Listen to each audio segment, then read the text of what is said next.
पत्रकार जे सांगतात ते मोबाईल ठीक आहे चला आज मतदानाचा हक्क बजावला आहे हाताचा मोबाईल घे ना तुझा मतदानाचा हक्क हा लोकशाहीमध्ये खूप पवित्र आपला अधिकार आहे आणि तो बजावताना बोधिसत्व भारतरत्न डॉक्टर बाबासाहेब आंबेडकरांनी जे संविधान लिहिलं, जी घटना लिहिली, जे कॉन्स्टिट्यूशन लिहिलं, ज्यात राणीच्या पोटी राजकुमार जन्माला येणार नाही तर मतपेटीतून आणि नव्याने EVM मधून राजकुमार राजा जन्माला येणार.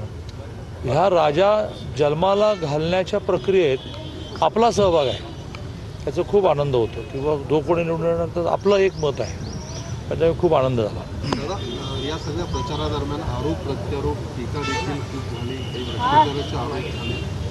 तुम्ही तर नेमकं काय कसा प्रतिसाद दिला या सगळ्या टीकांकडे किंवा आरोपांकडे कसा? 2014 साली माननीय मोदीजी देशाचे पंतप्रधान होईपर्यंत या सगळ्या प्रचाराचा, आरोप प्रत्यारोपाचा पॉझिटिव्ह किंवा निगेटिव्ह परिणाम व्हायचा. 14ला मोदीजी पंतप्रधान झाले, देवेंद्रजी महाराष्ट्राचे मुख्यमंत्री झाले आणि 5 वर्षामध्ये आता विकासावर आणि चेहऱ्यावर मोदीजी आहेत ना, करा मतदान असं सुरू झाल्यामुळे हे आरोप प्रत्यारोप हे बुडबुडे आहेत, त्याचा काही उपयोग होत नाही.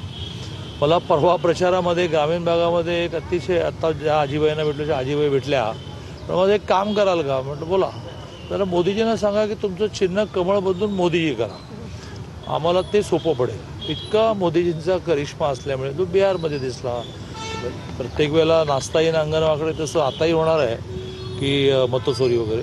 पण ह्यांना कळतच नाही की मोदीजींनी त्यांच्या एका अर्थाने आयुष्यभर सामाजिक राजकीय काम अतिशय प्रामाणिकपणे पारदर्शकतेने करून एक विश्वास लोकांमध्ये निर्माण केला आणि त्यामुळे ते आरोप प्रत्यारोपामध्ये ते होत राहतं. दादा, प्रभाग 24 मध्ये आठवड्याची लढाई आहे. गणेश बिडकरांच्या